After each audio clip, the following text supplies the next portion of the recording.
تەورێکەمی بین باش کوردستان تایبەتە بە ڕۆژی 14 کە یادی کۆمەڵکوژی ئەنفالە لە هەرێمی کوردستان کە لەلایەن ژەمی باسەوە ڕوویدا بە 24 ساڵ برینێک لە ناخی هەرێمی کوردستان و لە نێو کوردجا دروست بوو تا ئێستاش ئەم برینە بە ساڕێژ نەبووی ماوەتەوە. ئێمە ئەمڕۆ یەکێک لە کەسوکاری ئەنفال کراوانمان لەگەڵدایە لەگەڵ ئەوەی کە هەزاران کەسوکار تا ئێستا ماونەتەوە کەسوکاریان ئەنفالە یاخۆ چەندین تاقانەی ئەنفال ماونەتەوە چەندین یادەوەری چەندین کێشەیان هەیە کە دیارە تا ئێستا بۆیان چارەسەر نەکراومە بەگشتی باس لە داواکاری و یادەوەری کەسوکاری ئەنفال کراوان دەکەین کە پێویستە چیان بۆ بکرێت لە چی ڕوویەکەوە خزمەت بکرێن بەڵام چۆن پشتگوێ خراون و چەندین بابەتی دیکە لەگەڵ خاتو شازە حوسێن کەسوکاری ئەنفال کراو دەکەم کە ڕاستەخۆ لە کەلارەوە میوانی ئێمەیە. خاتو شازە سڵاوت دەبێ و بانیت باش، زۆر سپاس بۆی لەگەڵ ئێمەدا بەشداری. خاتو شازە دیارە دەمەوێت من بزانم دوای 34 ساڵ لە تێپەڕینی کارەساتی ئەنفال بەسەر هەرێمی کوردستاندا چی شتێک لە یادەوەری تۆدا ماوەتەوە خاتو شازە؟ وڵی ئەوەی کارەساتی ئەنفال وەکو کارەسات نییە، تاوانە. کارەسات ئەوەیە ئاوێک بێت شوێنی ڕاماڵێت، تاوانە. لەبەر ئەوەی تاوان ینی بە جینۆسایتە ناسرێ. کارەسات بوونە هەبێژی ئەنفال کارەساتە. ئەنفال تاوانە، تاوانەکەی زۆر گەورەیە لەبەر ئەوەی کۆمەڵکوژی یعنی تاوان. ئێمەش وەکو ئەوانەی لە دوای ئەوان جێماینە یان ژنەکان یان دایک یان باوک یان خۆشک گشتی بڵێ هەتاکو و ئێستاوە 34 ساڵە. ئەم 34 ساڵە خەڵکان باوەڕکە ڕۆژ لە ڕۆژ بێ زیاتر تەحسیری لێ ئەکا لەبەر ئەوەی ئەنفال ناوی نەماوە لە لای حکومەتی خۆمانەوە ناو نابرێ، باس ناکرێ. ئەنفال ئەوە نەتاوانەکە گەورەیە حەقێتی بخرێتە سەر هەرجی یعنی مەکتەبی سەرەتایی نەکا بخرێتە شوێنێک زۆر لە درەنگە لە متەوەستەکان لە دواناوەندیە لە سێهەم خۆناغا بێت. تاوانەکە زۆر گەورەیە. بەڵام هەتاکو ئیساتە ئەم حکومەتی خۆمان لە ئەوڵەوە وەڵا هەتا 2014 زۆر باش بوو، لەبیر بوو، باس بوو، کۆڕەکان زۆر لە هەموو شوێنێک کۆڕی گەورە کرا. لە دوای 2014ەوە باوەڕکە هێواش تقریبا پڕیان بردە موچەکانیانیش. بچکترین موچە لە کوردستانە هین ئەنفالە. یان ئەو ڕۆژە چواردەی چوارە قەت بە عوتڵە ناکرێ.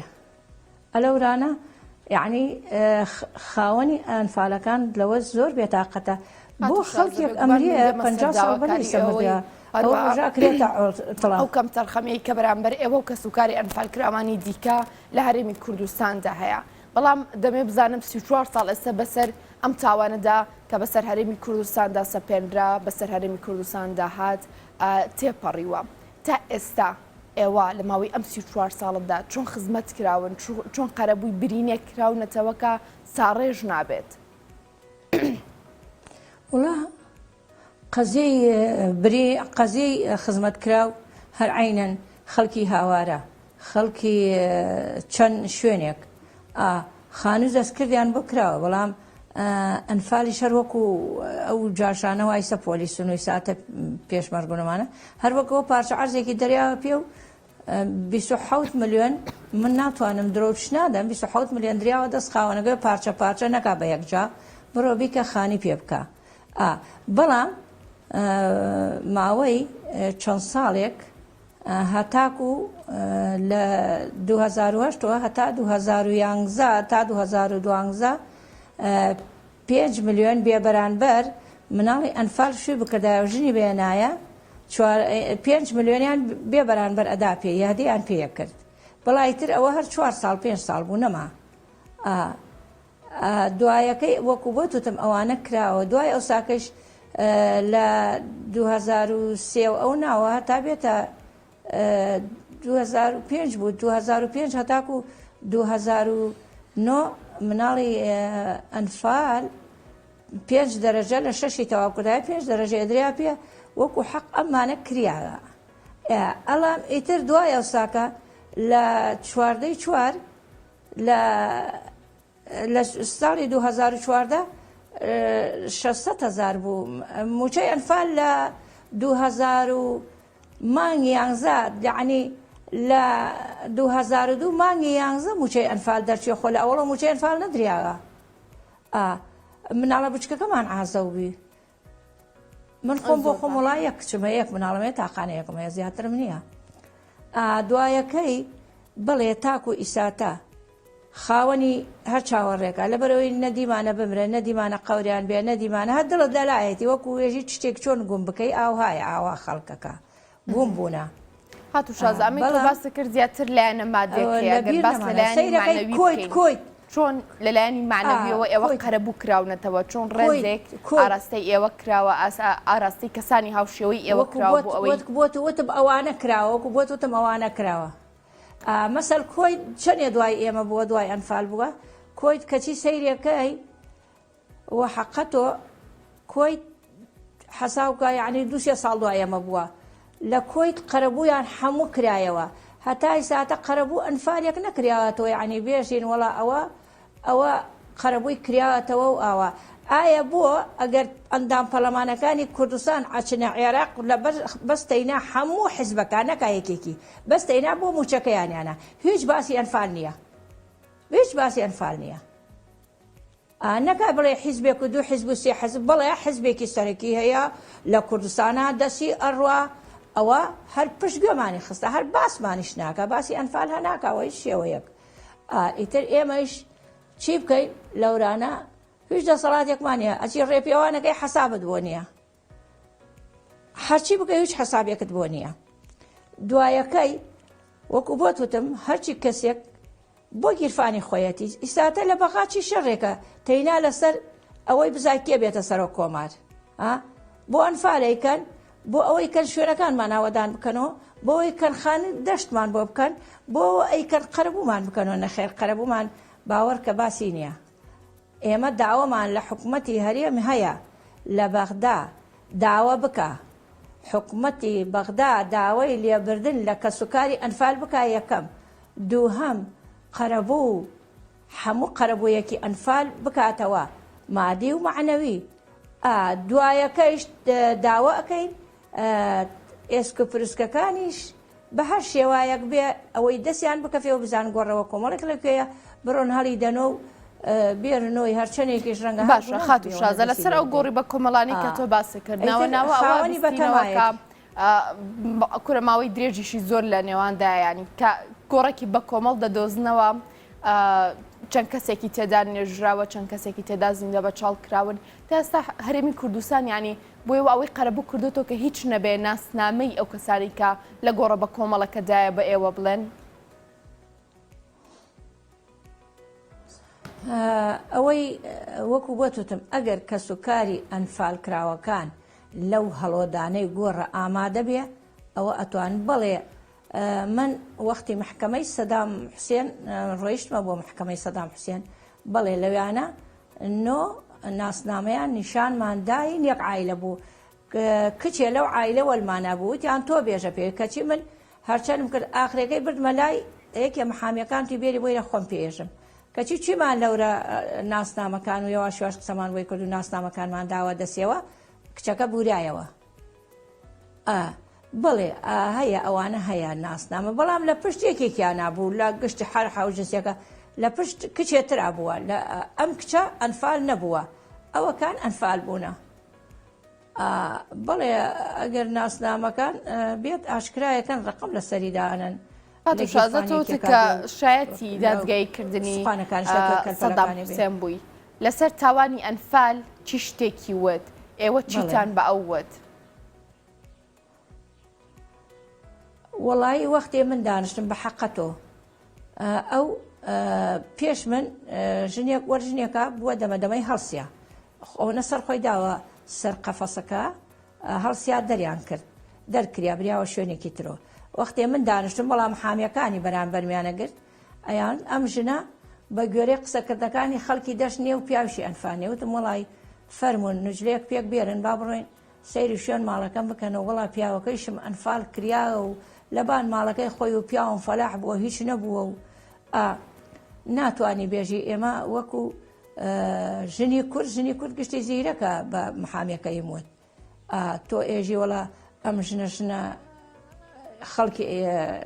شارە خەڵکی دەشت نەبووە وتم وڵای خەڵکی دەشتم و ئێستش با بڕێمزا شوێنی تەنورەکەمان وا تەنورەک پڕتان برد تەنورتان ڕمانەوە ئەلەوە زۆر پێ ناخۆشێتم ئێوە پڕتان برد تەنور این ئایشەفا شازەخان تۆ بە دیاریکراوی وشەیە کە ئاراسی سەدام کرد کە بەرپرسی سەرەکی ئەم تاوانە بوو ئەو بە چی شێوازێک وەڵامی ئێوەی دایەوە بەڵێ وەکو بۆ توتم خۆی ئامادەینەوەی محامەکانی وەڵامیانە داوە بۆ ئەوەکان بۆ کۆمەڵێکی ئامادە بوو بەس بۆ من ئامادە نەبوو باشە هیچ شتێکی وت بەو کۆمەڵێکە پێش چۆن بڵێ شایەتیاندا داواکاری خۆیان ئاڕاستی دادگا کرد ناخۆتان لە تەلەڤیزۆنتان بین قورعانێکی ناویە داوەنی و ئەو لەسەر خۆی قسەیە کردوێت من ئەمانم هەنەش نەفتە و نەمویستە لە عێراقا شتی وا بکرێ من هەڵبەت مردوم وا لە عێراقا شتی واکرێ هاشای لێیە کرد باشە خاتو شازە سەرباری ئەو تاوانانی کە بەسەر کووردا هات سەرباری ئەو هەموو کێشە و گرفتانەی کە لە ئێستادا کە سوکاری ئەنفال کراوان تووشی بوونەتەوە کە ئەو کەسانی شایەتی ڕووداوی ئەنفال بوون بینیویانە ئەو هەموو ڕووداوە ناخۆشانەی کە بەسەر ئێوەدا هاتووە تا ئێستا وەز لە حکوومەتی یاریمی کوردستانیش بهێنین حکوومەتی عێراق توانیوێتی ئەگەر بەلایانی معنەویش بێ بە تەنها قەرەبووی ئێوە بکاتەوە نەخێر هیچ کاتێکان حکوومەتی عێراق بەڵێنی نەداوە قەرەبووی تا ئێستا بەڵێنی نەداوە قەرەبوو بکاتەوە چەند جار ئێمە داوامان کردەوتمانە بە دوو پاسی ژنی ئەنفال دایکی ئەنفال بڕۆین بۆ لای سەرۆکی حکوومەتی عێراقی هەتای ساتە نەڕۆیمانە باشە ئەم قەرەبوو نەکردنەوەی کە سوکاری ئەنفال کراوان لەلایەن حکوومەتی عێراقەوە تۆ کە سوکارێکی ئەنفال پێت وایە ینی خەتاکی ئەگەڕێتەوە سەر ئەستووی حزبە کوردەکان کە تا ئێستا نەیانتوانیوە لە ماوەی ئەم هەموو ساڵەدا کە تێپەڕیوە شەڕێک بۆ کە سوکاری ئەنفال کراوان بکەن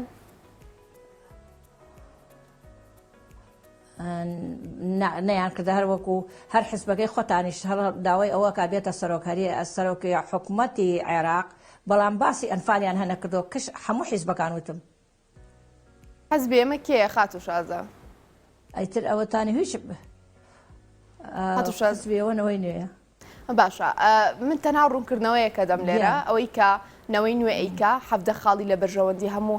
تاکێکی کورد لە بەرژەوەندی هەموو هاوڵاتیانی کوردستان ئاراستی لایەنە عێراقیەکان ئاراستی لایەنە کوردیەکان کردووە بۆ ئەوەی بتوانێت دەنگ بدات و بەشدار بێ لە هەڵبژاردننی سەرۆکۆمەردە با بینەوە سەر بابەتەکەی خۆمان خات و شازە ئەیوە لەلایەنی دیکەوە بۆ منە لەلایەنی مادیەوە هەندێک جاریانی لێبڕینی موچە ئێوەی گرتووەتەوە بڕینی موچە بە هەمان شێوە نەک تەنها لێبڕین بڕینی موچە ئێوەی گرتووەتەوە چەندین شتی تر هەیە بووم نە دەستکاری موچەکانتان کراوە درەنگ پێدانی موچەکانتان ئەو سەرگرتنێکە بۆ وەرگرتنی موچەکانتان دەیکەن ئەمانە کێلی بەرپرسە و ینی بۆچی تا ئێستا وایە کەسی 4 ساڵ بەسەرم تاوانەدا تێپەڕیوە وەکو بۆتم وت لە 2008 بوو بە 600,000 لە 2014 ئەو 150 لا دریا کراوە 450,000 ئێمە داواکاریمان کرد ڕێپێوانمان لەسەری کرد نەچیر بەرزانی سەرۆکی هەرێم سەرۆک حکومت بوو دوای ئەو ساکەوت ئێوە ملحەیەک و تەواو بوو ئەو پارە ئەو نەبووە تەواو بوو بۆ ئەوە ساڵە بووە هەریسە بە 450کە ماوەتەوە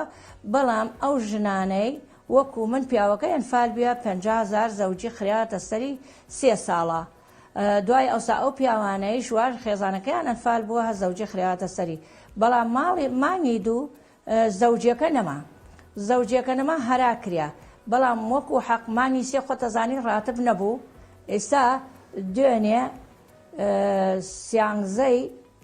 دوێنێ سیانزەی مانگ بوو ڕاتبی ئەنفال هات کەچی کۆمەڵێکی کتابەکەی تەواو نوێ کۆمەڵێکی کتابەکەی تەواوبی زەوجەکە گەڕایەتەوە بۆ بانی باش کاتە داواکاریەوە چییە شازەخان داواکاری ئێمەیە موچەکەمان کەمە کەمترین موچەیە داواکاری ئێمەیە مادی و معنەویمان گەرەکە کێ بیکات باشە حکوومەتی هەرێم بەشدار نییە لە بەغا ئەبێ ئەوان قسە بکەن نەک ئێمە ئەوەمانەوێ وەکو بۆ تۆتم ئێسک و پریسکی ئەوانەمان ئەبێ ئەمانە هەمووی ئەوێ دوای ئەو ساکە حەسابێک بکەن ئەوانەی وا مەسەل دوایەمە چکەم ئەمە تاوانە ئاوەدانکردنەوەی دیەکانمان بکەن خۆیمە ژێر پامان نەوتەکەمان نازانین بۆ کوێ ئەڕوا نەوتەکەمان نازان بۆ گیرفانی کێیە بەڵام بۆ گیرفانی کێیە بۆ گیرفانی ئەوەیە قەوەتەی لی کوردستانە قەوەتەی وەرگدا قەوەتەیش وڵا ئاغەوات قەت ئاغەوات بە مسکێن هیچ ڕانابوونێ وەکو حەق خاتو شازە لەمڕۆدا هیچ یادێک بۆ یادکردنەوەی ئەم تاوانە بەڕێوە دەچێت ئایا ئێوە لە هیچ یادێک ئاگادار کراونەتەوە ئەگەر بەڕێوە بچێت بەشداری هیچ یادێک دەکەن بڵێ وەیسا لە قەورسانەکە لە ئێرانە خەڵکێکی زۆر خڕ بووە و ئەڕواستەی چناویانە و ئەیترەوەتانێ لەبەر ئەوەی ساڵێک وەکو بۆ تۆتم تا 2014 لە چەمچەماڵیش هەر ئەمەیە هەمان شێوە حکومەت سەرفی بۆ کرد هەتاکو دوای ئەوەی لە گەرمیانی شەمان کرد لە ناحیە ڕزگاری هەر حکومەت سەرفی بۆیە کرد حکومەت ئەهات کەچی بەشێ لە حکومەت بۆ چەمچەماڵ ئەچوو بەشێکشی بۆ ناحیە ڕزگاری ئەهات بەڵام ئیساتە لە 2014 ساڵێک خستیانتە چەمچەماڵ ساڵێک خستیانتە ناحیە ڕزگاری ئیسا ئەم ساڵ لە چەمچەماڵ لە قەزای چەمچەماڵ دەسی پێکردووە لە ئێرانە بەڵێ کە سوکاری هەر ئەڕوات خەڵکەرە ڕوات ڕێکخراوەکان هەر ئەتێن کەناڵەکان هەر ئەتێن چۆن نایەن هەمووی تێیسە بڕۆک قەورسانەکە ئێمە زۆر خەڵکی تایە چەند جا تەلەفۆنم بۆ بکەن لە بەیانەوە بێڕێەوە خاتو شازە با من دواوتەی تۆکو کە سوکارێکی ئەنفال کراو ببیستم بەڵێ وەکو کە سوکاری ئەنفال کراو ئێمە وەختێک بوو بە خێزانی ئەنفال بتەوێنێتەوێ خەڵکی جێگایشی نەئەکردو تۆ ڕەنگە لە دایک نەوێتت خەڵک جێگامانی نەیەکردو لە 1970 بۆ 1970 خەڵک ئەترسیا باوەڕکە کە سوکارەکەی خۆتیش حاڵە حاڵ جێگاتی کردو هەتی شاردەوە وە دوای ئەوسان نەبوونەی گەوریە زۆر نەبوونەی گەورە خراوە سەر عێراق ئابلۆقەی عێراق بوو دوای ئەوسا ئێمەش خراوتر بووین بێماڵ بووین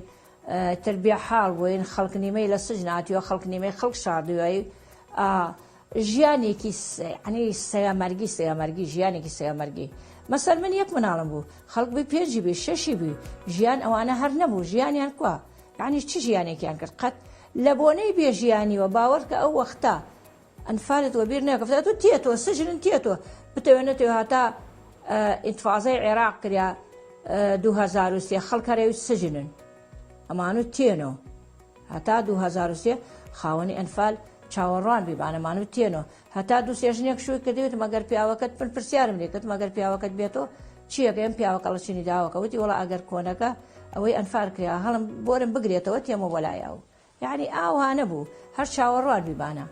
هەتاکو 2003 لە 2003 ئینتفازەی عێراق کریا سەرانسەر حویش نەبوو ئیتر خەڵک دڵنیا بوو لەوەی گۆڕ بە کۆمەڵن و لەوەی ئاوها لێ کریانە و هەتا وەختە خەڵک چاوەڕوانی بەڵا ئیسەیش هەر چاوەڕوان بەڵا دایک بەخوا ئەگەر دایکێ مایە هەتا ئیساتە کەلپەل دانا کەلپەل خڕەکاشێ مناڵەکانم لە ناکەیەکا بێنەوە با